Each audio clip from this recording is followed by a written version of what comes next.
Hey, this is Bryce at Red Pine Labs. I'm down in my basement laboratory, and today I'm going to show you how to set up one of these foot pads with Velostat for your own DIY one wheel. Here's a little closer look at the sensor.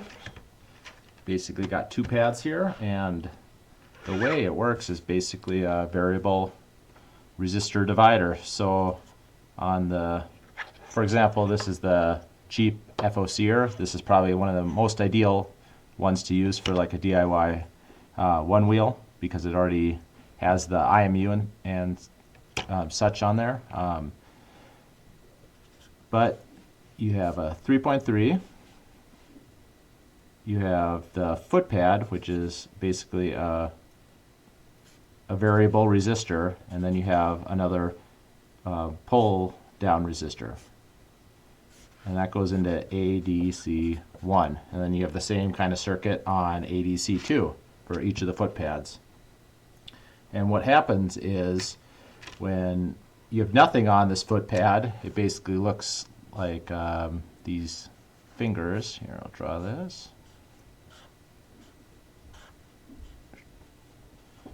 And they're not connected. But when you put this Velostat on there, the neat thing about this Velostat is as you push on it, it goes from basically a very high resistance on this resistor divider to a very low resistance. So when I put my foot on there to press on it, you end up adding all these little, probably hard to see, little resistors all across here, which brings up the value that's at ADC1. So when your foot's off it, it could be around zero volts, or maybe you might get a slight amount of voltage just from this being on there and conducting just a tiny bit, and then it'll go all the way up to 3.3 volts.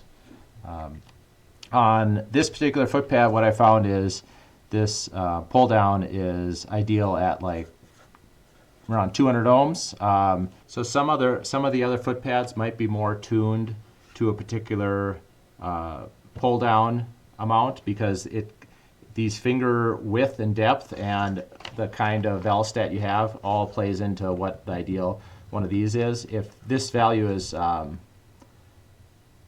much higher, you end up with a very sensitive foot pad, which when you're building it, if it's too sensitive, when you get this all taped up, it might be wanting to trigger. So if people are having issues with that, let me know. I'm looking at a different version that might work better. This has a little further fingers apart, and then I'm going to try another version that's even further apart. But this has been working well for me. This foot pad has two ways you can set it up. One way is to adding the pull down right on the pad. I don't know if you could see down here, maybe not, but there's two 603 resistors that you could set the pull down. So I have 200 ohms right on there, and I did that because this high voltage FOC prototype I have didn't have any pull downs on there, so it was nice to be able to put it on the pad. That's not ideal because you want something that, let's say your foot pad wires just like tear out while you're riding. You want something that pulls it down low, and the best spot to do that is right on the board next to the chip. So if you rip out the wires, in the case where you have a pull down right next to the chip, it's just going to end up pulling it down and shutting off. If you rip out the wires on the pull downs up here, it probably, what I've seen is it goes to like a midpoint. So it's not ideal. So you want to be careful about that, and you also want to have my rule of thumb is I like to have my voltage high, like around 2.5 volts or higher, depending on how the foot pad ends up coming out. On the FOCer, the little pull down spots are right here, and this particular one's unpopulated. So I can give a little demo. Here's a little cord I made up, and what it has on here is 3.3 ground, ADC1 and ADC2, which hooks up to the pads. And this is not the right connector size, but this works. I'll plug it in and hook up the USB, and I'll go back to the computer. So here we have the desk tool hooked up. You can see the ADC0 and ADC1 and ADC2, both at 0 volts right here, but you also see there's now Velostat on there. Grab my Velostat and we'll do a little demo. So with it just lightly on there, you see a tiny bit of voltage, 0.03. As I push down a little bit, it's about 1 volt. If I push down a little harder, you can see it going up. And me pushing down pretty hard is a little over 3. 10 pounds of force or something. Trying this other one.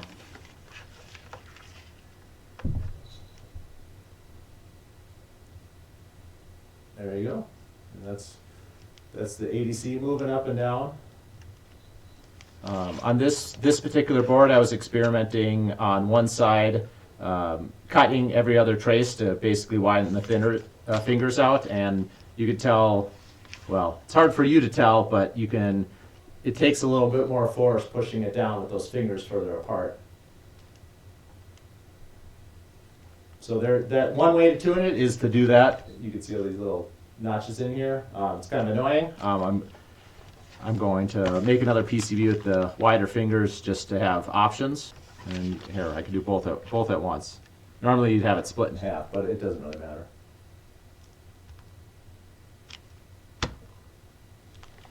And I mean, you can see you don't even need this covered completely. It can be just over on part of it.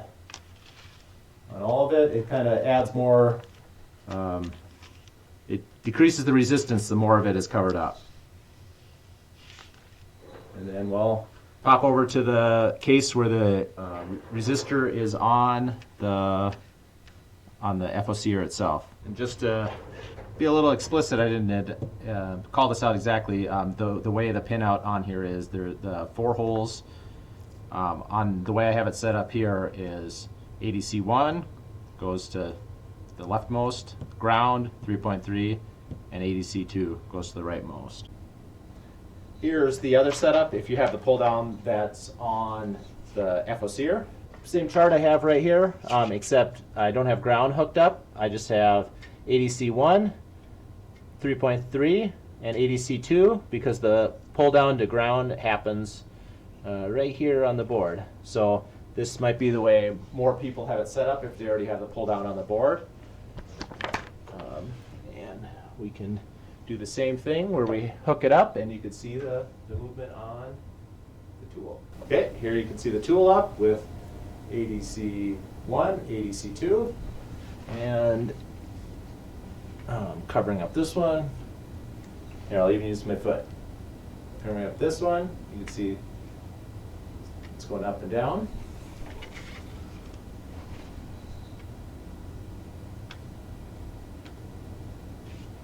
And both of them, but you don't have the motor on, otherwise it'd be ready to go. You can see it switching to the value on. Here's an example of how I had it set up on my previous board.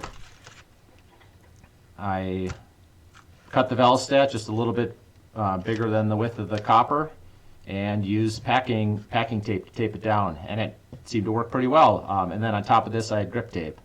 I think I want to experiment with having maybe a little plastic spacer over the top of, it could be the whole thing or the particular pads. I feel like that might give the right amount of sensitivity. The other thing I found is with the grip tape just on this, on really hot days, it was moving around such that it was having a harder time triggering without me adjusting some of the settings. So keep that in mind. It might be something to experiment with.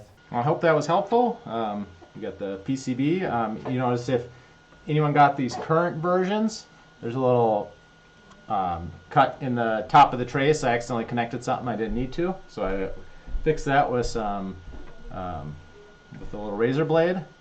And if you have any issues, let me know. I will be making a wider finger one of these that hopefully lines up with the 5K or 10K resistance that some FOCers have on there. I'm going to order those shortly, and we'll see how well those work. If you can put a 200K or 200 ohm resistor on yours, these will work well. I look forward to seeing what people come up with, and happy experimenting.